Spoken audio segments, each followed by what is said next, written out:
Welcome back my YouTube channel sociology life study. और प्रिय विद्यार्थियों, कई दिन के बाद मैं वापस लौटा हूं आज आपकी क्लास के लिए। तो आज बहुत ही एक इम्पोर्टेंट टॉपिक के साथ मैं आज की क्लास में हूं।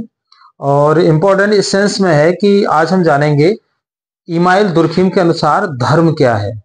तो धर्म, जैसा आप जानते ही हैं, ये इतना इम्पोर्टेंट टॉपिक है कि जो रिलेवेंट है सोसाइटी के पॉइंट ऑफ व्यू से, करंट अफेयर से, और जो आजकल चल भी रहा है हमारी सोसाइटी में उसके पर्सपेक्टिव से भी। तो आज की class specially MA first semester के विद्यार्थियों के लिए है, क्योंकि उसी के सिलेबस में जो आपका यूनिट नंबर 2 है उसमें इमाइल दुर्खिम, और जो पहला ही चैप्टर है उसका वो है थ्योरी ऑफ रिलीजन। तो थ्योरी ऑफ रिलीजन में क्या कहते हैं इमाइल दुर्खिम, क्या बताते हैं धर्म के बारे में, धर्म क्या है, कैसे अस्तित्व में आया, धर्म का सार क्या है, और कैसे उन्होंने धर्म के बारे में जानने के लिए ऑस्ट्रेलिया की अरुंटा जनजाति के बारे में उनका अध्ययन किया। एक पार्टिसिपेटरी एक स्टडी उन्होंने वहां पे जाकर की, सहभागी वहां पर उन्होंने अध्ययन किया, उस जनजाति के बीच में रह करके अध्ययन किया और ये जानने का प्रयास किया कि क्या है धर्म, क्यों आवश्यक है ये मनुष्य के लिए। तो उस समय की जो घटना थी, उस घटना को जब आप समझ जाएंगे कि धर्म का अस्तित्व किन आधारों पर हुआ है, धर्म कैसे अस्तित्व में आया है, ये तो आज के सिनेरियो को भी आप आसानी से समझ पाएंगे और जान पाएंगे कि क्यों हम धर्म के आधार पर सोसाइटी में एक दूसरे से नफरत करने लग जाते हैं, क्यों हम सोसाइटी में एक दूसरे धर्म को नीचा दिखाने की कोशिश करने लग जाते हैं, कैसे जो राजनीतिक दल हैं या राजनीतिक जो पार्टियां हैं या जो राजनीतिक व्यक्ति हैं, जो राजनेता हैं, कैसे धर्म के आधार पर समाज को बांट देते हैं, समाज के लोगों के बारे में कुछ गलत तरीके से उसको अपडेट कर देते हैं। उन सारे बिंदुओं पर आज विस्तार से बात करेंगे, थोड़ी क्लास लंबी भी हो सकती है।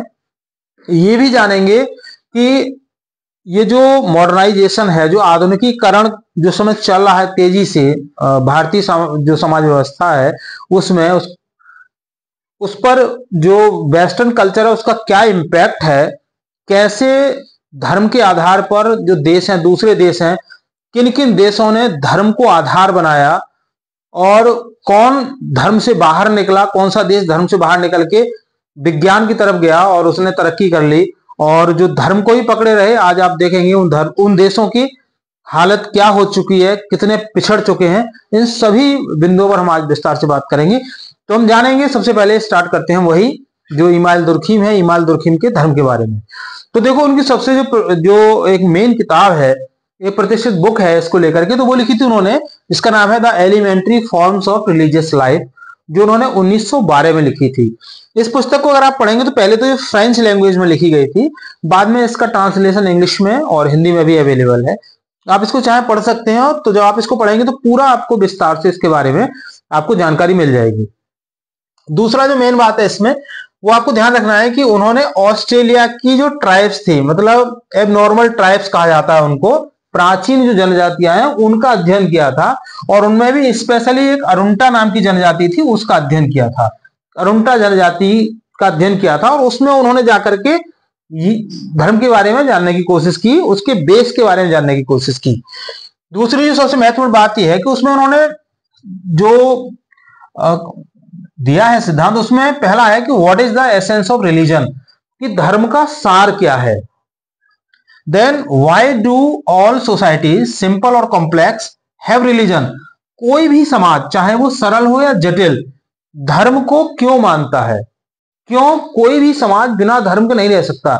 आज आप देखिए किसी भी समाज को आप देख लीजिए, चाहे वो जनजातीय समाज हो, चाहे वो आदिम समाज है, चाहे जिसको आप आज की डेट में सभ्य समाज कहते हैं वो है, चाहे दुनिया में रहने वाले दूसरे समाज हैं, कोई भी समाज ऐसा आपको नहीं मिलेगा जो धर्म के बिना रहता हो। हर समाज का अपना कोई ना कोई धर्म जरूर होता है, किसी ना किसी धर्म को लेकर के वो चलते हैं। तभी आप देखेंगे भारत में का जो समाज है उसका अगर आप अध्ययन करेंगे, so there are various religion in India, Hindu, Muslim, Sikh, Isai, Jain, Parsi, यहूदी, बुद्धिस्ट, है ना। तो तमाम तरह के यहाँ पर धर्म मौजूद हैं, कोई ऐसा नहीं मिलेगा जो ये कहे कि नहीं भाई मेरा कोई भी धर्म नहीं है। तो दुर्खिम का ये थॉट था कि वो ये जानने की कोशिश की उन्होंने कि ऐसा क्यों है कि कोई भी समाज, चाहे वो सरल समाज है चाहे वो जटिल समाज है, बिना धर्म के क्यों नहीं रह सकता, क्यों नहीं रह पाता वो।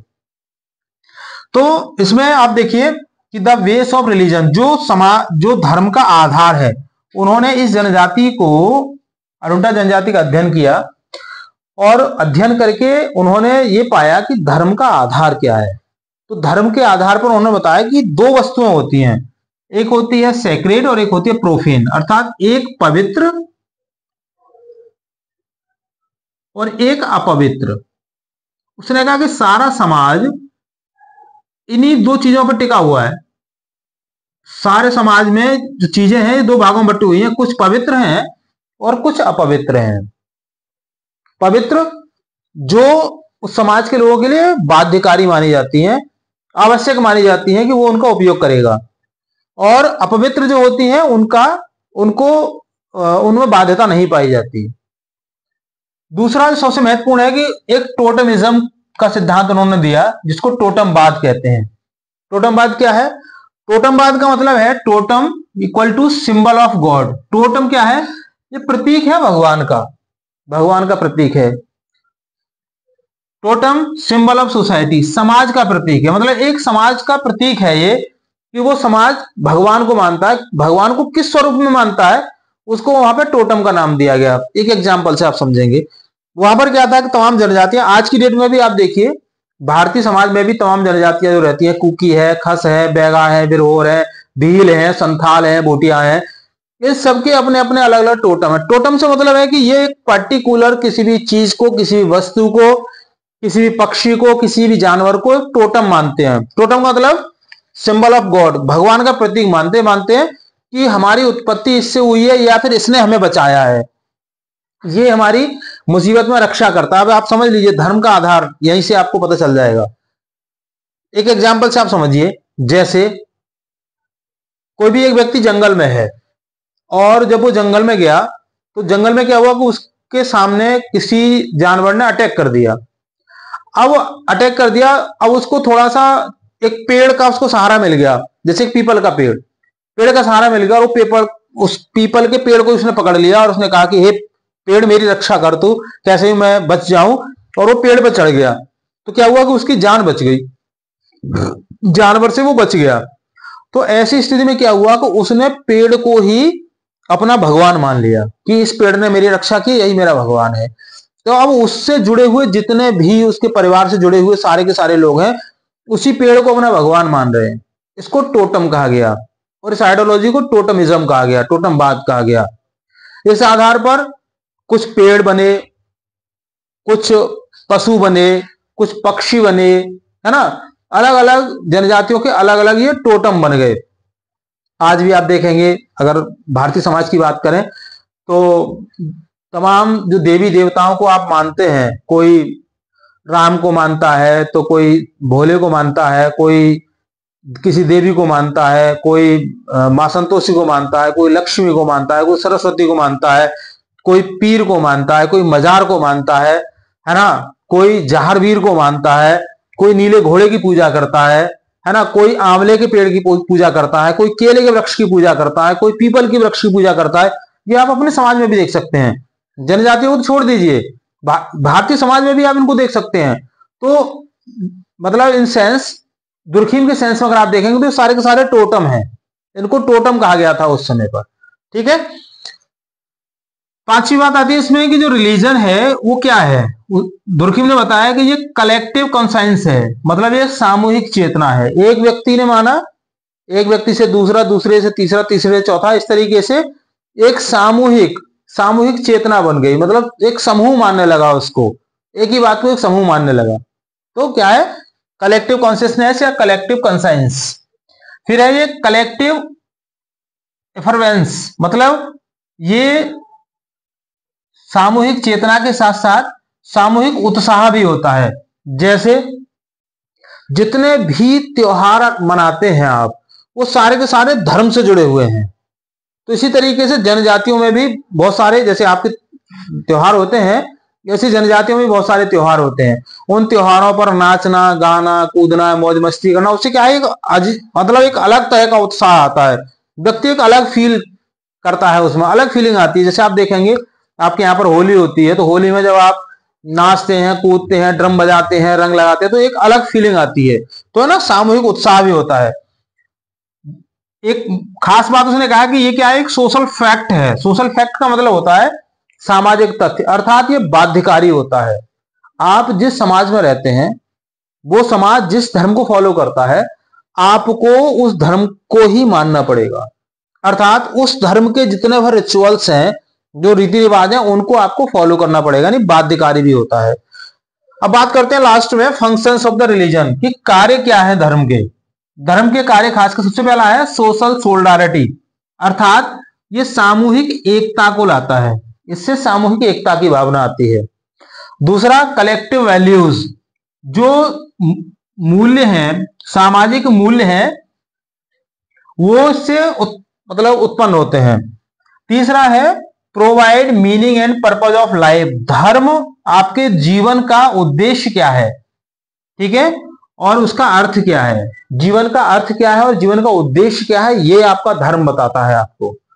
और लास्ट है इसमें रेगुलेट बिहेवियर थ्रू नॉर्म्स, जो मानदंड है सोसाइटी के, जो वैल्यूज हैं, जो नॉर्म्स हैं, उनके द्वारा व्यक्ति के व्यवहार को नियंत्रित करने की कोशिश करता है। अर्थात व्यक्ति का व्यवहार धर्म के द्वारा नियंत्रित होता है। आप इसको जान लीजिए, कोई भी व्यक्ति गलत काम इस वजह से नहीं करता क्योंकि उसका धर्म इस बात की मनाही करता है ना। धर्म व्यक्ति के अंदर एक डर पैदा करता है, एक दहशत पैदा करता है, फियर पैदा, मतलब अगर दुर्खिम की माने तो आपको ये जान लीजिए, धर्म की उत्पत्ति डर के कारण हुई है, डर से धर्म की उत्पत्ति हुई है। इसलिए व्यक्ति डर के कारण कोई भी अनैतिक कार्य नहीं करता, वो हमेशा नैतिक कार्य करता है क्योंकि वो धर्म की वजह से उससे डरता है। सो आई थिंक कंप्लीट है ये आपके लिए इतना। अगर आपकी कहीं कोई क्वेरी है तो आप मुझे कमेंट बॉक्स में बता सकते हैं। चैनल पर नए हैं तो मेरा विशेष निवेदन है कि इसको एक बार सब्सक्राइब कर लीजिए। वीडियो पसंद आए लाइक शेयर कीजिएगा। मिलेंगे अगली क्लास में, तब तक के लिए जय हिंद।